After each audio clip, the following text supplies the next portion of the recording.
The glory of Formula One is something that very few can achieve, and the path to success in this category is a tough one. Is it normal for a driver to give their all? Becoming a Formula One world champion is probably the greatest dream of any racing driver. And being in this world, the ambition to achieve it is greater than anything else. When two equally ambitious drivers meet, they often deliver memorable battles. There's nothing more spectacular than watching two great drivers go wheel to wheel for motorsport's greatest glory. And today, in this episode of this mini-series, we're going to tell you about the clash of two dreams and two ambitions that crossed paths in a world where friendship rarely matters. And how the dream of becoming a Formula One world champion is more important than anything else on this planet for many drivers. Ladies and gentlemen, let's begin this chapter of the series by remembering what was probably the greatest battle of the past decade. The clash between two friends, two teammates, who crossed paths and faced each other numerous times during their journey in motorsport, making them more than just teammates. But when it came time to fight for the greatest glory in the world of motorsport, none of that mattered at all. We're talking about Lewis Hamilton and Nico Rosberg, drivers who shared a garage at the Mercedes team from 2013 to 2016. And they took us to a glorious battle where each one wanted to destroy the other. So ladies and gentlemen, welcome to Chapter 1 of legendary rivalries of Formula Nico Rosberg versus Lewis Hamilton.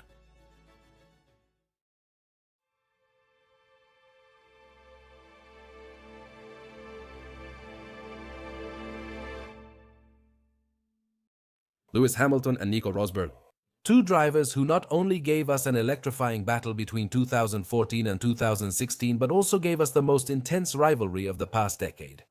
Well, we're talking about a story of friendship that didn't matter at all when these two men had the Formula One World Drivers' Championship within their reach, showing that ambitions in this world surpass any friendship in this category.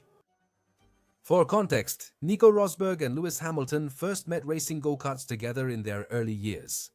They formed a strong friendship. They would share this bond throughout their journey before reaching Formula One, even when they raced together in lower categories.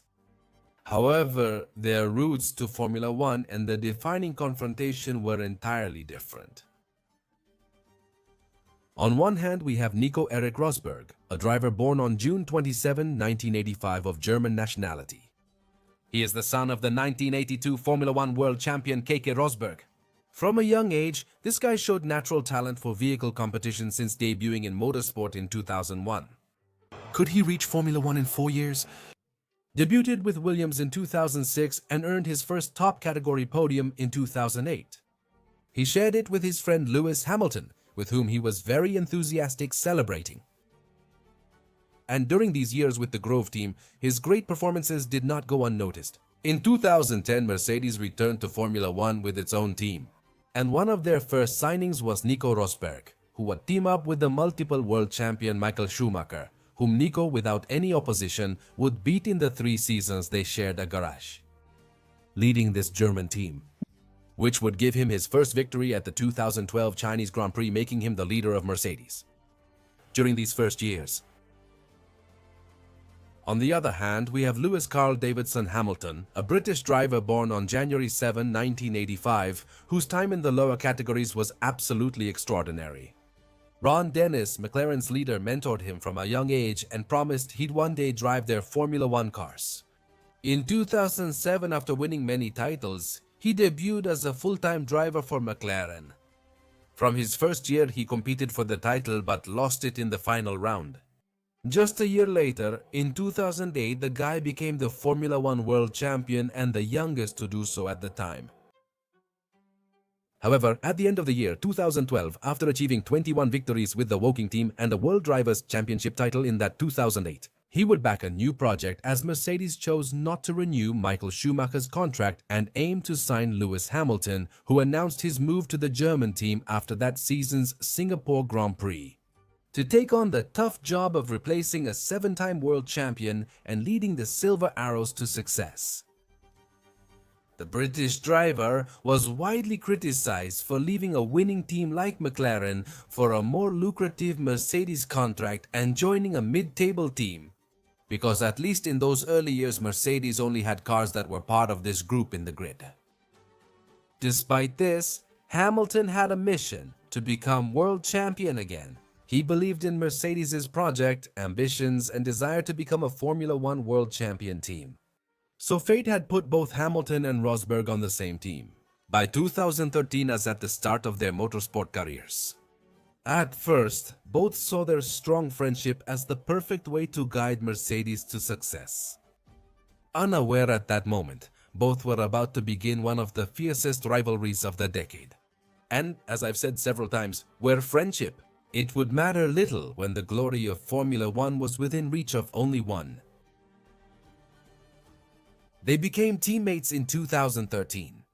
A season where, although they had some victories and in fact their first controversy at the Malaysian Grand Prix, when Rosberg was explicitly asked not to overtake Hamilton so as not to compromise the result they were achieving in that race. And with that, Hamilton ended up on the podium. There was nothing they could do to stop Red Bull, who ended up dominating that season. So 2013 felt more like a transition year, since 2014, Formula One would debut a new technical regulation for engines, with a set of rules that Mercedes had been working on like no other team. Thinking that this would give them the chance to get into the game, to fight for world titles. They let 2013 pass, as they developed an engine to revolutionize Formula One and make them the team to beat in 2014. So that season would mean the arrival of Mercedes at the top and the opportunity for Nico and Lewis to face each other directly for the first time in Formula One. The unique opportunity that both would have to go head-to-head for the Formula One World Championship, the dream of any driver on the planet who hasn't achieved it, and the ambition to have more for those who already have one. With that context, the 2014 season would begin at the Albert Park circuit in Melbourne. And without knowing it, these two were about to get involved in the greatest battle of the decade, between 2011 and 2020.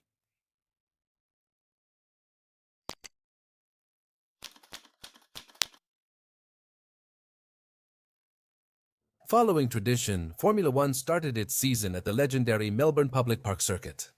After a season where all eyes were on the German team, which seemed to have an advantage in their power unit that the rest of the rivals didn't have. However, it was uncertain if Red Bull, Formula One's dominant team in 2013, could surprise everyone and maintain their top position. But all those doubts were quickly dispelled when Lewis Hamilton took pole position for that Grand Prix, even in wet conditions. Rosberg, for his part, ended up in third place, so the Brit was the first to strike in this fight. Although for Lewis the joy would actually last very little. He had engine cylinder trouble from the start and retired early from the race. This gave Rosberg a clear track to demonstrate the German team's true potential. He didn't waste the opportunity at all because he was absolutely lethal. He dominated the Grand Prix, finishing over 20 seconds ahead of Daniel Ricciardo and proving to Formula One that the Mercedes era had started, and right from the first race, he would have a 25-point advantage over his teammate. But obviously, things weren't going to stay that way. Hamilton responded with an authoritative victory in Malaysia, pulling 17 seconds ahead of Rosberg, clearly marking his intentions to win his second title and threatening to come back in this fight. After this competition, they fought one-on-one. The next race would be at the Bahrain circuit, hosting its first ever night race. But without knowing it, it was about to give us a truly prodigious show. For the first time that year, Rosberg managed to take his first pole position of the season with Lewis Hamilton in second. The question that remained now in the paddock was whether Rosberg could hold his position as leader. Or would Hamilton show him no mercy and not even allow him that small pleasure?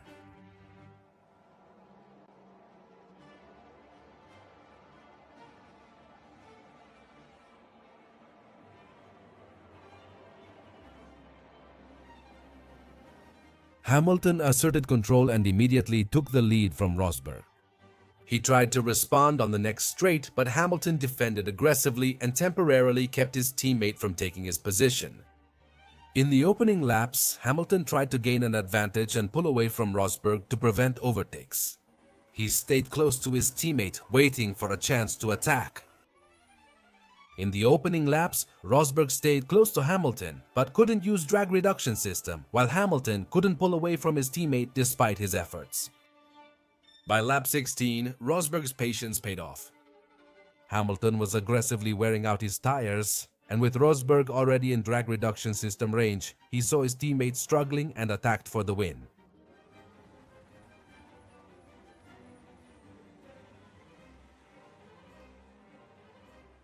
Rosberg missed his first overtaking chance by going wide in the braking zone, but showed his intentions clearly. He tried again a lap later, and this time the German cleverly overtook his teammate. But Hamilton wasn't going to leave things like that, and immediately counter-attacked with a beautiful move at turn 4, being aggressive in the following sections.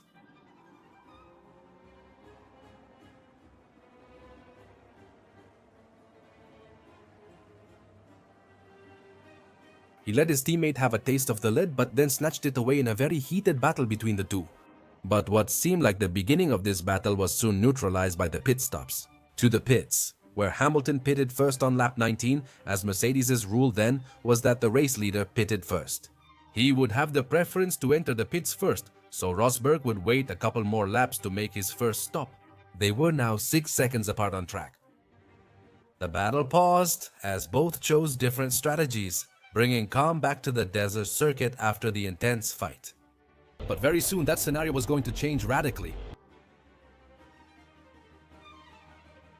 On lap 41, Pastor Maldonado collided with Esteban Gutierrez, causing him to flip over, which, with 16 laps to go, would cause the appearance of a safety car.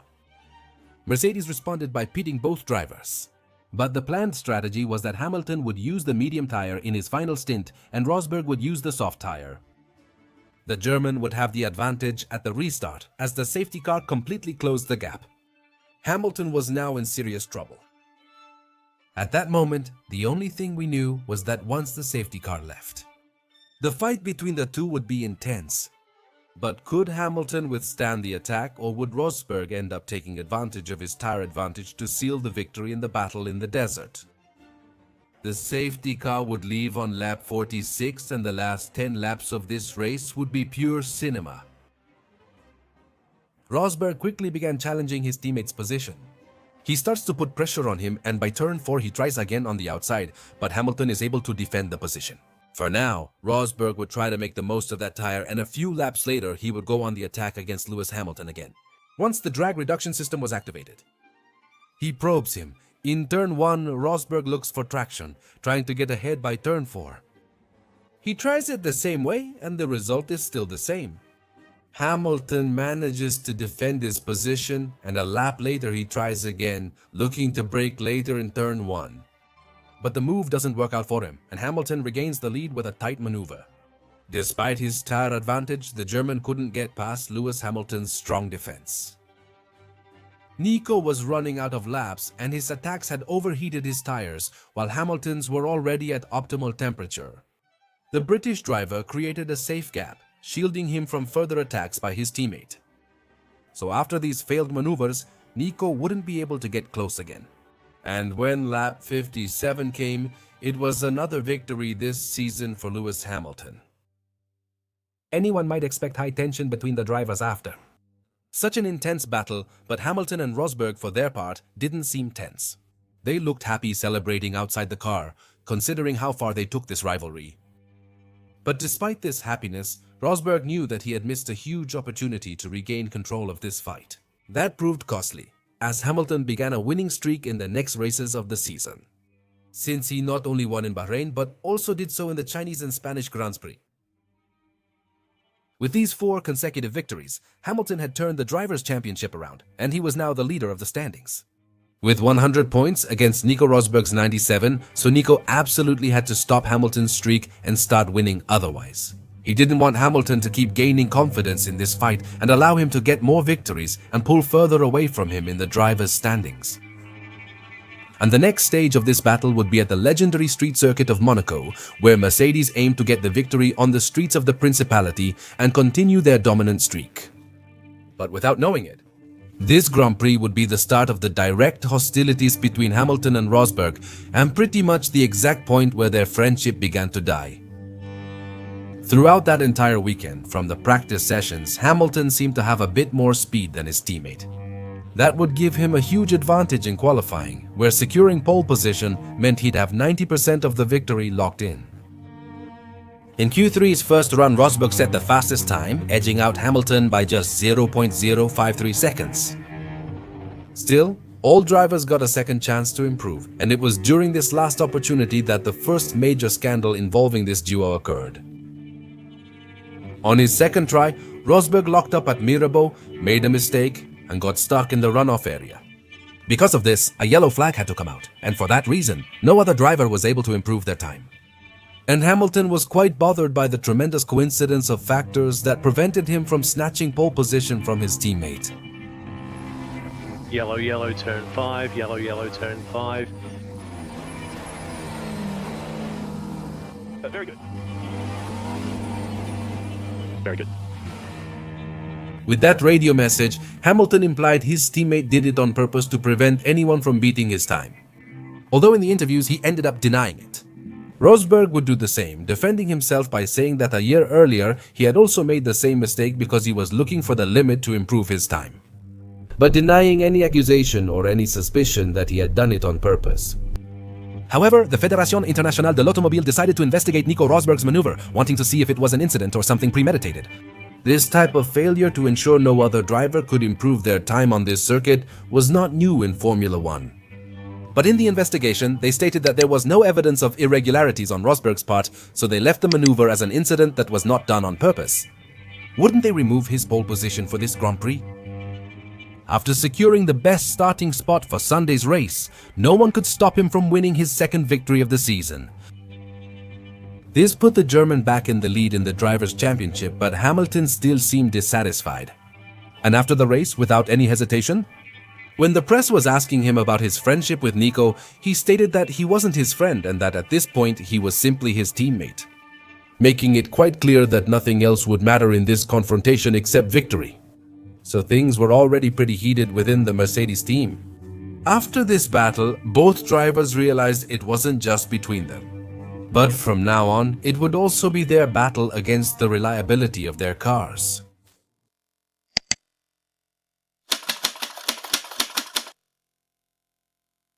The first 5 races showed that, barring any surprises, Mercedes faced no real competition due to their superior engine and car design. They were very fast on both fast and slow circuits, leaving a several-second gap ahead of their rivals. But that year there was a major problem affecting all the engine manufacturers on the grid, and the reliability of those new power units was quite problematic, race after race. We saw engines blowing up and drivers stranded on the track because of the low reliability of these power units. In the first year under new technical regulations, Mercedes faced similar problems. Just one race later, at the Canadian circuit, both cars had a problem with the rear brake energy recovery system. Hamilton had to retire from that race, and Rosberg was beaten by Daniel Ricciardo's Red Bull. In Great Britain, Rosberg's gearbox failure while leading gave Lewis Hamilton an easy victory in his hunting ground for the German Grand Prix. Hamilton's brake issue led to his Q1 elimination, letting Rosberg easily win his hunting race, while he had only managed to climb back up to 3rd position. This didn't end there. In Hungary, Hamilton's engine exploded in Q1, making him start from the pit lane on one of the world's toughest circuits for overtaking. Rosberg easily secured pole position in that race, and that race would start with the remnants of an early morning rain. Rosberg began the Grand Prix in control, while Hamilton encountered issues and spun out early on.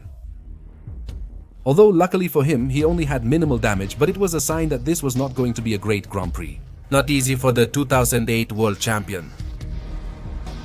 However, things wouldn't be easy for the German driver even on lap 8. Marcus Ericsson's Caterham accident triggered the day's first safety car, and it would be a neutralization that Rosberg couldn't take advantage of to get rid of the intermediate tires, something that many of his rivals would do, including Lewis Hamilton, who with this could try to rearrange his race once the rest of the drivers started to pit.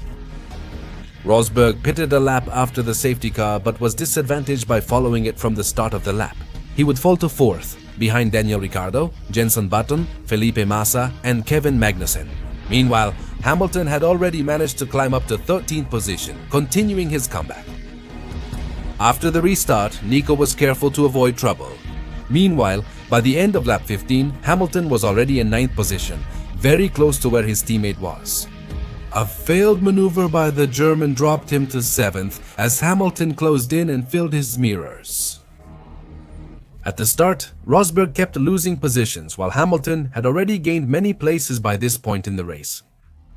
However, at least at the beginning of this stint, neither Rosberg nor Hamilton could overtake Jan-Eric Bernier and Sebastian Vettel, who were blocking them quite a bit, letting Daniel Ricciardo, the other Red Bull driver, gain an advantage to defend the lead later. He would take great advantage of this when Checo Perez crashed on the main straight, which caused another safety car, allowing him to pit and completely change his strategy, coming out right behind Lewis Hamilton but with much fresher tires. That afternoon wasn't going entirely well for the Silver Arrows team. They had lost several positions and the threat of losing the race was real. And the roadblock that Jean-Eric Bernier was creating made it difficult for them to make progress. To have a clear chance of victory against his rivals, Rosberg would enter the pits on lap 32 to completely change his strategy, putting on the soft tire again. But when did he enter the pits? Hamilton gained a position by capitalizing on Sebastian Vettel's mistake and making a great move in turn 4. He overtook Jean-Eric Bernier and finally had clean air to build his race from there. Hamilton chose to stay out longer, aiming to counter Rosberg and Daniel Ricciardo's strategies. They planned 2 more stops, while Hamilton aimed for only 1 more. So, at this point in the race, he would try to extend the life of that tire and wouldn't stop until lap 40, which would be his last stop of the race. Both drivers were on different strategies, so they were bound to clash. Lap 47 was when it happened. Rosberg needed 1 more pit stop for strategy. That's why Mercedes told Hamilton on the radio to let Rosberg pass. They were on different strategies. But Lewis Hamilton's response was very clear. If he wants to pass me, let him do it. Hamilton completely disobeyed the team order and made sure not to let Rosberg pass, completely delaying his strategy. And seeing that his teammate didn't want to give up the position, he had to make his pit stop, having lost a lot of time behind Lewis Hamilton. He made his final stop on lap 57, where Lewis would finish without another stop, with just 13 laps left to maximize performance from those fresher tires. He came out burning rubber, quickly gaining on Lewis Hamilton and seeking a late race chance lap after lap. At the very least, even if he couldn't win the race, to finish ahead of his rival for the title. And while Rosberg was taking a lot of time off them, Lewis Hamilton couldn't attack Fernando Alonso and was succumbing to the attack from Daniel Ricciardo, who, with better tires, was going to overtake him without any difficulty. By this point, he already knew that winning wasn't going to be possible. Rosberg needed to finish behind him, and that's what Lewis Hamilton was counting on at that moment. The German driver's chance came with only 1 lap left. So he would only have 1 chance to go for the overtake that would allow him to keep increasing his points lead over his teammate. But Hamilton clearly wasn't going to make it easy for him.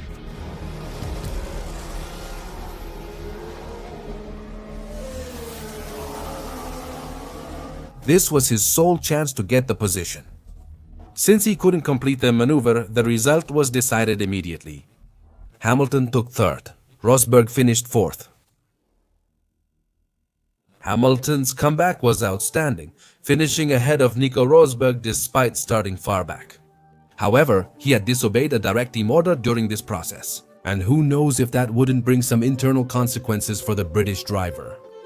However, Niki Lauda, who at that time held the position of non-executive chairman of Mercedes, came out in his full defense, saying that he didn't think it was so serious that he didn't want to give up the position because he understood the context of why he didn't do it. And in his words, Hamilton did what he had to do as a driver. So in the end, this disobedience would end without any kind of punishment. And this had been a small victory for the British driver, but it only made things heat up even more between the two, making it seem that with the tension between both drivers, sooner or later a clash between the two seemed inevitable. Which happened at the next Grand Prix in Belgium at Spa-Francorchamps.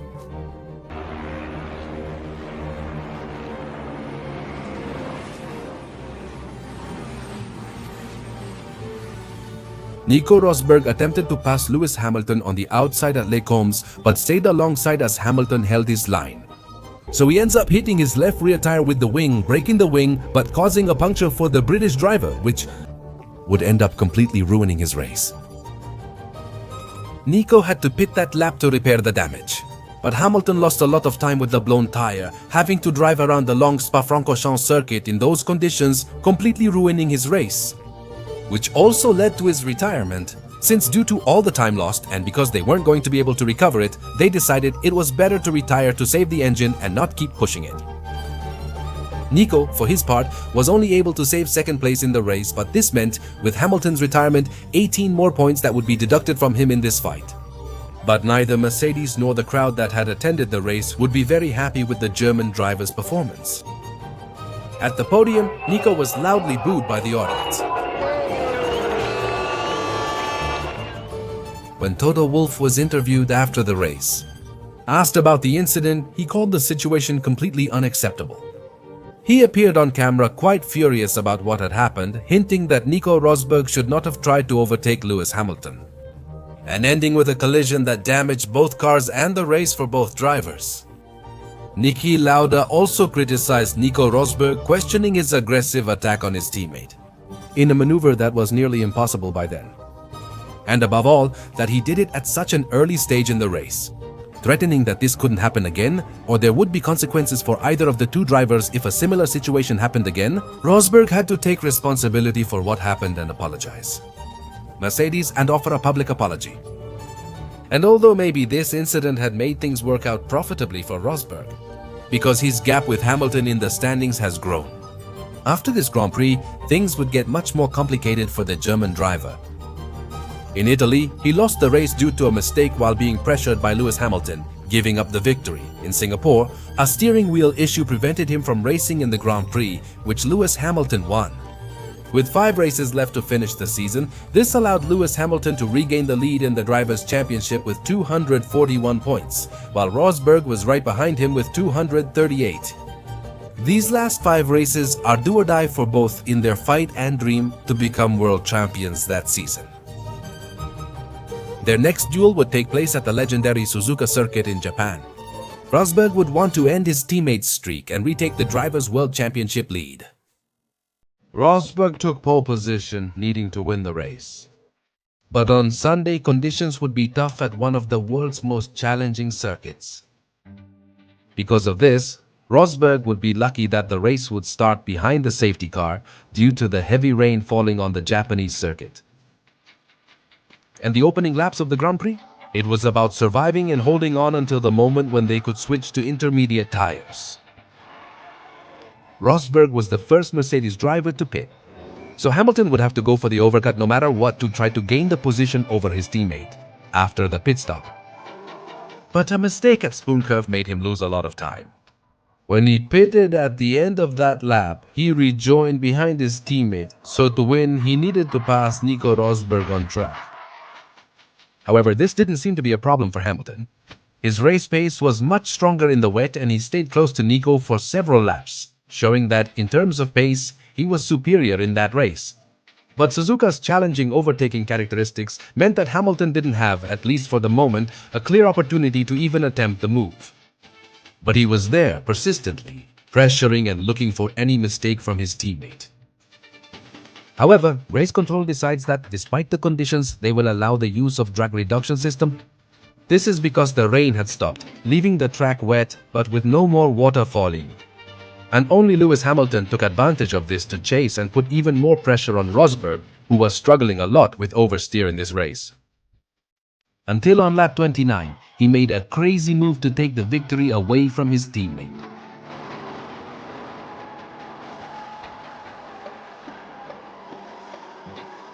With this bold move, Hamilton took the race lead from Rosberg and ended his chance to retake the driver's standings lead. As I mentioned, Rosberg struggled with severe oversteer, and his setup didn't help in the tough conditions he faced, the Suzuka circuit. So lap after lap, Hamilton was pulling away, while Rosberg could only watch as his teammate got further and further ahead each lap. And with that, his chances of reclaiming the Formula One World Drivers' Championship lead. Sadly, this marked the end of the battle as the race finished on lap 47 after Jules Bianchi's fatal accident. Since over 75% of the race was completed, full points were awarded even though the race was not restarted. So that aggressive maneuver by Lewis Hamilton earned him another 7-point difference that Hamilton gained over Nico Rosberg. And for the German, things were not going to get any better at all. In Russia, an aggressive tire lockup occurred at turn 1 start, made him adjust his strategy and complete over 50 laps on hard tires. This let Hamilton win again, while Rosberg's aggressive strategy got him only 2nd place. Therefore, 7 more points were added to Lewis Hamilton's total in the United States, even though the pole position had been taken from the Brit. Once again, Lewis's race pace was much better, and at a certain point in the Grand Prix, he overtook with an aggressive move in turn 10, which Nico Rosberg couldn't even respond to. Hamilton won 5 straight races. Only in Brazil did Nico break his streak, but it was too late. After this race, the British driver led the drivers' standings by 17 points. So heading into the final race, things weren't looking good at all for Nico. But for that particular year, the rules of the game had changed, and this gave Nico a chance to, despite the difference, leaving Abu Dhabi as the Formula 1 champion. Normally, Nico needed to win and Hamilton to finish 7th or lower to become world champion. But for the 2014 edition, it was decided that the last race of the year at the Abu Dhabi circuit would give double points, in an attempt by Formula 1 to ensure that the championships would be decided in the very last race of the season. With the double point system, Nico just needed to win and for Hamilton to finish 3rd to become champion. Since Mercedes had no competition that season, he would need a miracle to win the World Championship. He needed to win the race, have a car between him and Hamilton, and prevent Hamilton from overtaking him throughout the competition, making it so that despite this double calculation, things didn't look favorable at all for the German driver. And the last battle of the 2014 season would be at the Yas Marina circuit, located on Yas Island in the Emirate of Abu Dhabi, where the double points gave Nico at least the chance to fight for that title. Meanwhile, Hamilton saw the opportunity in his hands to feel like a world champion again and to beat his teammate where it mattered most. Abu Dhabi's night would decide the 2014 world champion. So all that was left was to see if Hamilton would make his status as favorite count, or if Rosberg would get the miracle he had been searching for and needed so much to fulfill his greatest dream in life.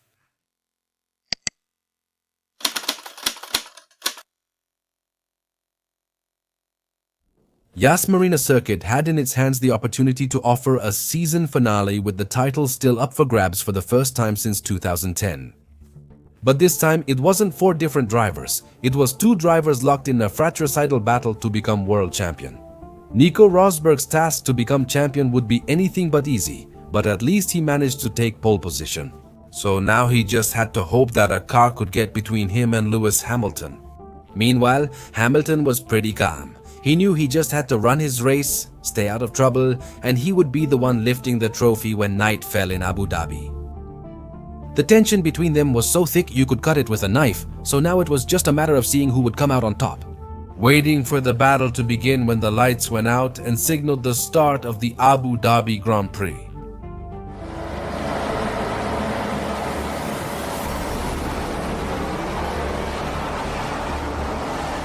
Lewis Hamilton was determined not to give his teammate a single chance, and with an explosive start, he snatched the lead from Rosberg. So now, Nico would have to overtake Hamilton and figure out a way to get a car between the two of them. But during the start, Hamilton's pace was dominant as usual, and after the first pit stops, he already had a 3-second lead over his main rival, who couldn't keep up with his teammate's pace despite trying hard. Meanwhile, lap after lap, Hamilton kept increasing the gap. Things were looking really bad on the German side of the Mercedes garage, but believe me, things were about to get even worse. Suddenly, Nico's lap time skyrocketed. Hamilton pulled over 15 seconds ahead of his teammate, leaving Felipe Massa closer to taking second than challenging him. He battles his teammate for the race win. And the reason was that it was practically the end of his chances to fight for the championship this season. And that's because the energy recovery system in Nico's Mercedes car had failed, and that was the reason why he lost so much performance in just a few laps. A nearly unsolvable problem that Nico faced for the whole race. He watched helplessly as the other drivers overtook him one by one. Near the end of lap 31, Hamilton came into the pits for his final stop and came out just behind Nico Rosberg. But he had the problem with the energy recovery system as well as very worn tires. Approaching the first drag reduction system straight, Lewis didn't hesitate and quickly overtook his struggling rival for the Drivers' Championship.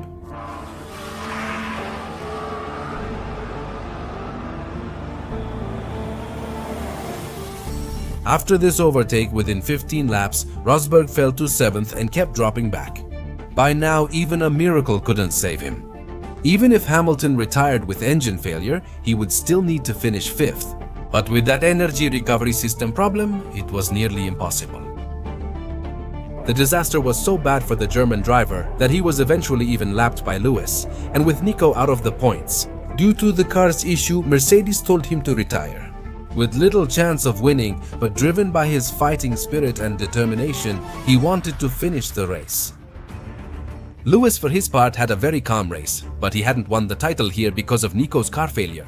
He had won it with that incredible streak he had starting from the Italian Grand Prix, where despite the ups and downs of that 2014, which was far from perfect, his season was quite outstanding. He had collected 10 victories, had beaten his teammate on track several times, recovering along the way from many mistakes and errors. In the end, that surprising run of 5 straight wins was handing him his second World Drivers' Championship. When lap 55 came, Hamilton finished the job, crossing the finish line. As the winner of the Abu Dhabi Grand Prix, he was crowned the world champion of the 2014 Formula season.